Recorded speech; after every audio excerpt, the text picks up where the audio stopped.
I'm going to try to keep this light, and I'm going to try to include some stories of what we do. But I want you to take away some things when you leave. Can we see the hands of the business owners in the room?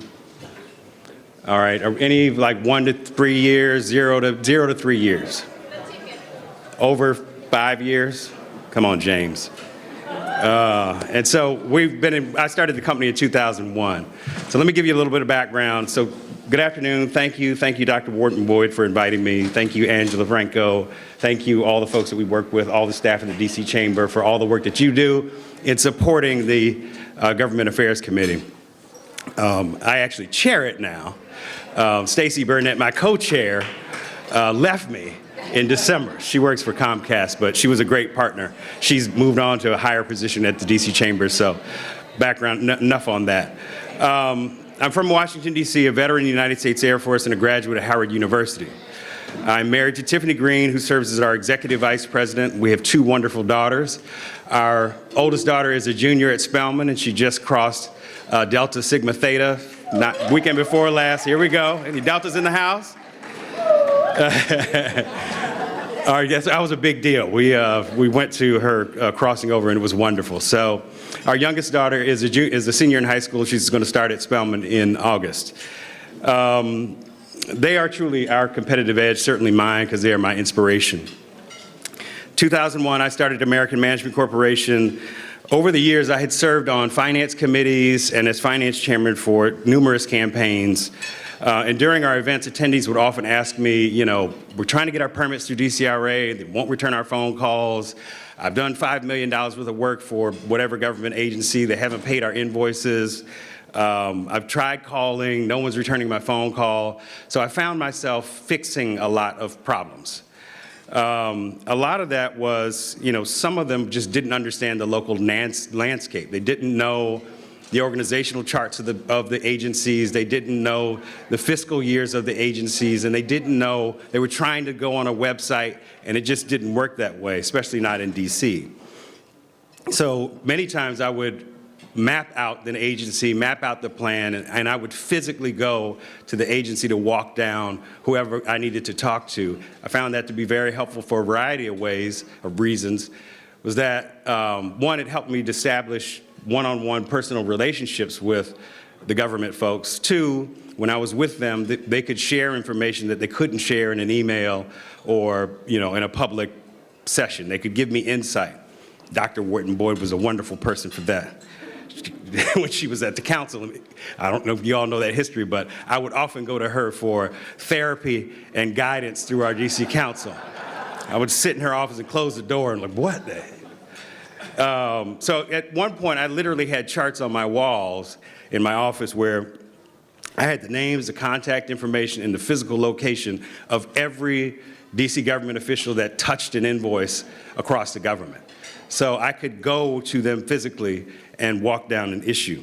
It was amazing to me to see how many organizations were working here that didn't have any insight into the procurement process, the budget process, the payment process. So that sort of became our niche. A lot of folks, a lot of organizations, they may be national organizations, but they don't understand that there are 3 Washington DCs. There's an international Washington DC, there's a national Washington DC, and there's a local Washington DC. And those worlds don't talk to each other. They don't communicate, they speak different languages, they have different priorities, and just because you're doing something on a national level doesn't mean it translates to a local level. And DC, local DC, is a very small town. It's like Mayberry, everybody knows each other, we see each other, we know I know where Corey's working, I know Corey's clients. We're also able to, we participate in organizations together, DC Chamber, Federal City Council, we go to each other's events, Leadership Greater Washington.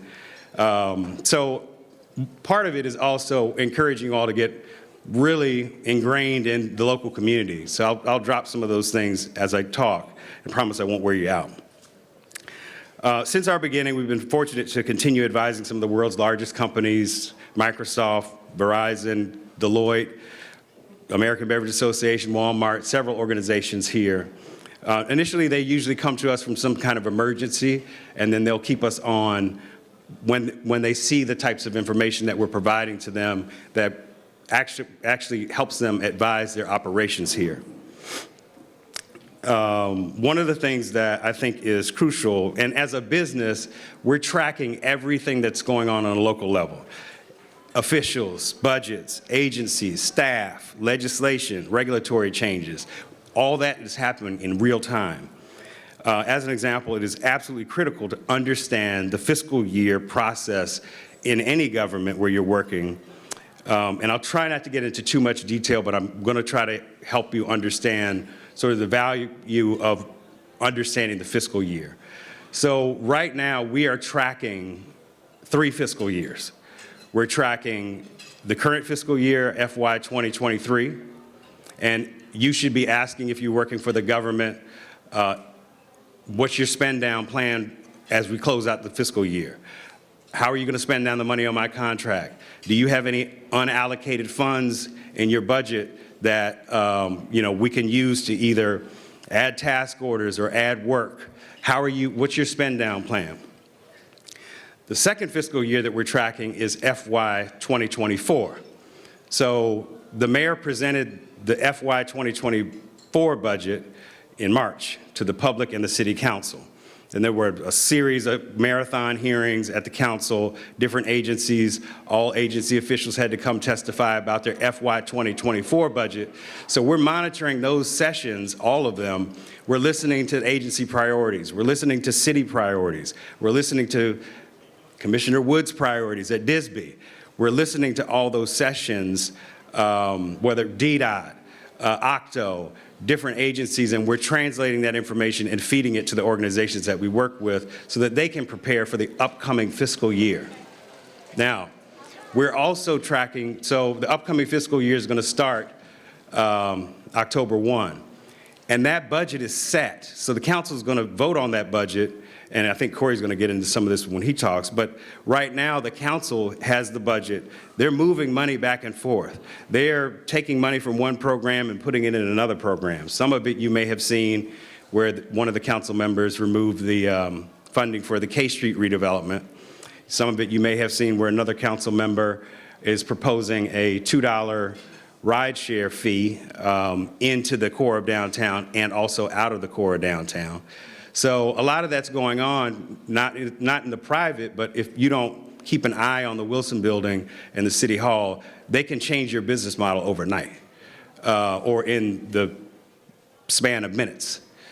So the current fiscal, or FY 2024, we're monitoring that very closely for what are the spending plans, what are the contracts that they have lined up, what are the priorities for the agency, and once that budget's set, it's set. So if they have money budgeted for oranges and you come in trying to sell apples, they can't necessarily tell you, I'm budgeted for oranges, not for apples. I need you to go back and get oranges and come back in here. So a lot of times organizations will get frustrated because they don't monitor the budget and they don't know the constraints that are in place once that budget is set. The future fiscal year that we're monitoring is FY 2025. So agencies will start their planning for FY 2025. Are you telling me I need to stop? Okay, I'll wrap up after this, I promise. They start their planning for FY 2025 August, September, October of 2023.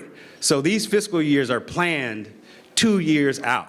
So you also need to be working with your agencies on their planning for the FY 2025 budget. So anyway, incorporate into your business model, monitoring those 3 fiscal years. I can spend more time talking to you about it. It's crucial to your business, but I think it'll help alleviate some of the issues you may have. So thank you all. Appreciate it.